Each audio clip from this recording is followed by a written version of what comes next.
I actually quit basketball 2 different times in my life completely. So for you, listen, if you're in a low, dark place, God is still there. And I can tell you from experience, from the pain, that even when you can't see God's hand, you can trust his heart. This is for anyone out there looking for answers, or you lost your way, or you're trying to find out what you're supposed to be doing with your life. You know, what I do right now is basketball full time, but I went through a really tough journey to get to this point. I actually quit basketball 2 different times in my life completely.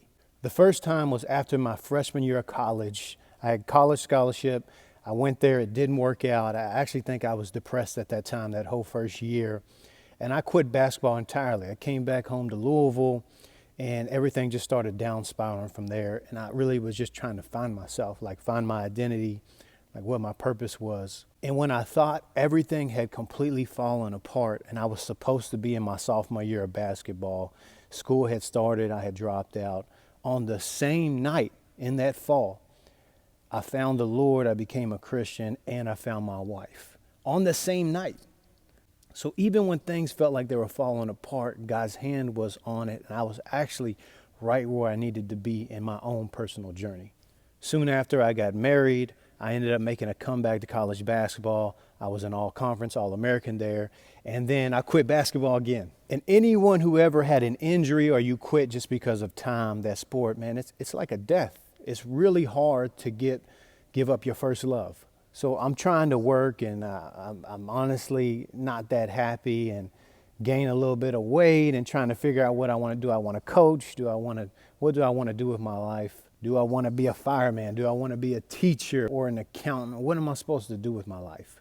And then I got that itch again. God put it back in my heart, as crazy as it sounds, to play professionally overseas. And that was a long, long shot. Like, I didn't think there was any way. I went against what a lot of people advised me, but I felt deep within my heart and my soul that there was something more for me out there than just being a professional basketball player, that there was something greater for me with a greater purpose and impact. And actually what happened was I ended up playing professionally in 6 different countries, but I realized God didn't take me overseas so that I could do a 15-year career or become famous or make millions of dollars. It was to lead me to the next chapter of my life, which was Hoops for Christ. During my time overseas, I was working with a missionary, and I started doing free basketball clinics in slums and gyms all over the place in third world countries and in the Philippines. And God showed me why I couldn't get rid of basketball. And it was to use basketball as a platform to invest, teach, inspire, share the gospel, and invest back in other people. And that was my purpose. As much as I tried to mess it up, and I was my own worst enemy a lot of times, God's hand was on me. So for you, listen, if you're in a low, dark place, God is still there.